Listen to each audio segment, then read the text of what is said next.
एक शिकारी और हिरण हिरनी की अद्भुत दर्द भरी प्रेम कथा। जय श्री कृष्णा मित्रों, अनमोल विचार यूट्यूब चैनल में आपका स्वागत है।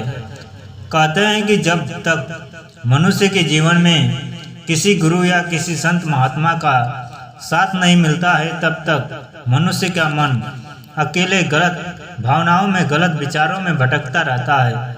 मित्रों, आज हम आपको इसी पर आधारित एक ऐसी कहानी सुनाने जा रहा हूँ जो प्रत्येक मनुष्य के जीवन में बहुत महत्वपूर्ण होने वाली है। बस आपसे निवेदन है कि इस कहानी को शुरू से अंत तक जरूर देखें और हमारे चैनल पर नए मेहमान दर्शक बनकर आए हैं तो पहले आप हमारे चैनल को सब्सक्राइब कर लें, जिससे कि हमारी नई नई ज्ञानवर्धक वीडियो सबसे पहले आप तक पहुंचती रहे। तो दोस्तों, ज़्यादा विलम्ब न करते हुए चलते हैं इस वीडियो पर। मित्रों, यह कहानी एक शिकारी और भगवान शिव यानी कि महाशिवरात्रि पर आधारित है। शिव पुराण कथा के अनुसार प्राचीन काल में किसी जंगल में एक गुरु ध्रुव नाम का एक शिकारी रहता था। वह प्रतिदिन जंगली जानवरों का शिकार करता था और अपने परिवार बाल बच्चों का पालन पोषण करता था। एक समय की बात है, वह एक दिन शिवरात्रि के दिन शिकार करने के लिए जंगल में गया, पर संयोगवश उस दिन सुबह से शाम हो गई, लेकिन उस शिकारी को कोई शिकार नहीं मिला। वह शिकारी अपने बच्चों, माता पिता और पत्नी को भूखा नहीं रहना पड़े, इस बात को लेकर बहुत चिंतित और परेशान होने लगा और सूर्यास्त होने पर एक सरोवर के पास गया। उस सरोवर के समीप एक बेलपत्र का पेड़ था और उसी बेलपत्र के नीचे एक शिवलिंग था जो कि बहुत दिनों से सूखे हुए बेलपत्र के पत्ते से ढक चुका था। वह शिकारी पीने का पानी अपने हाथ में लेकर उस बेलपत्र के पेड़ पर चढ़ गया, यह सोचकर कि कोई न कोई जानवर अपनी प्यास बुझाने के लिए जरूर आएगा। संयोगवश यही हुआ।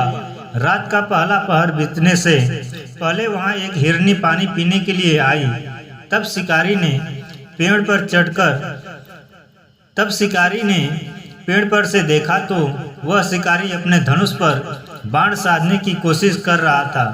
तब तक उसके हाथ के धक्के पड़ने से पेड़ के कुछ सूखे पत्ते और जल के कुछ बूंदें नीचे बने उस शिवलिंग पर गिरी और अनजाने में ही सही पहले पहर की शिकारी की पूजा हो गई।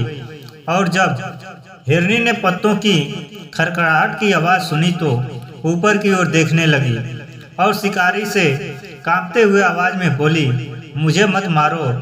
तब शिकारी ने हिरनी से कहा कि मैं तो तुम्हें नहीं छोड़ सकता, क्योंकि मेरा परिवार, माता पिता, बच्चे कई दिनों से भूखे हैं। तब हिरनी ने शिकारी से कहा कि हम आपसे वादा करती हूँ कि मैं अपने बच्चों को अपने स्वामी के पास पहुँचाकर आ जाऊंगी, तब आप हमारा शिकार कर लेना। लेकिन शिकारी को उसकी बात पर विश्वास नहीं हो रहा था। तब हिरनी ने उस शिकारी को एक बहुत ज्ञान की बात बताई और कहने लगी कि सुनो, जिस तरह सत्य पर धरती टिकी है और समुद्र अपनी मर्यादा में रहता है और झरनों में जल धाराएं निरंतर गिरती रहती है, वैसे ही हम भी सत्य बोल रही हूँ। हिरनी की यह बात सुनकर शिकारी के कठोर दिल में दया आ गई और वह शिकारी हिरनी से कहने लगा, ठीक है, जाओ, पर जल्दी से लौटकर वापस आ जाना। इसी तरह उस शिकारी का 3 पहर की पूजा पूरी हुई और तीसरे पहर के पूजा के समय उसे एक हिरण दिखाई दिया और हिरण ने जब शिकारी को देखा तो पूछा और हिरण ने कहा, तुम क्या करना चाहते हो? तब शिकारी ने उस हिरण से कहने लगा कि मैं अपने बच्चों, माता पिता की, परिवार की भोजन देने के लिए तुम्हारा शिकार करूंगा। शिकारी की यह बात सुनकर मृग बहुत प्रसन्न हुआ और कहने लगा कि मैं धन्य हूँ कि ये मेरा शरीर किसी के काम आएगा और परोपकार से, किसी की भलाई से हमारा जीवन सफल हो जाएगा। पर यह सब कहने के बाद उस मृग ने शिकारी से कहने लगा कि कृपा करके आप मुझे अभी जाने दीजिए, ताकि मैं अपने बच्चों को उसके माँ के पास पहुंचाकर और उन लोगों को धीरज बंधाकर आपके पास वापस लौट आऊँगा। मृग की यह बात सुनकर शिकारी ने उसे भी जाने दिया और कहा कि जल्दी आना। फिर रात्रि का अंतिम पहर शुरू होते ही शिकारी ने देखा कि हिरन, हिरनी और उसके बच्चे सब एक साथ आते देखा और उन्हें देखते ही वह शिकारी अपने धनुष पर बाण रखा और इस तरह से इस शिकारी के चौथे पहर की पूजा, शिव पूजा संपन्न हुई। तब वह शिकारी ने सोचने लगा कि यह पशु कितने धन्य हैं, जो कि ज्ञानहीन होते हुए भी अपने शरीर से कितना परोपकार करना चाहते हैं, लेकिन मैं अनेक प्रकार के कुकर्मों से अपने परिवार पालन पोषण करता हूँ। इतना सब कुछ सोचने के बाद वह शिकारी अपना बाण रोक लिया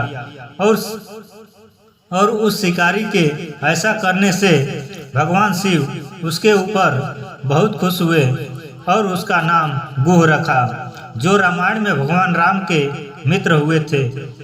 तो दोस्तों, इस कहानी से हमें यही शिक्षा मिलती है कि पशु पक्षी जो कि ज्ञानहीन होते हुए भी किसी की भलाई में, किसी के उपकार करने में अपना जीवन समर्पित कर देते हैं। इसलिए मनुष्य को इन जानवरों से सीखना चाहिए कि हमारे अंदर भगवान इतना सब कुछ दिया है, फिर भी हम लोग किसी की भलाई, किसी की मदद करने के बजाय उसके साथ गलत भावनाओं से खिलवाड़ करने लगते हैं। तो दोस्तों, यह कहानी आप लोगों को पसंद आई हो तो हमारे चैनल को लाइक और सब्सक्राइब जरूर करें। धन्यवाद दोस्तों।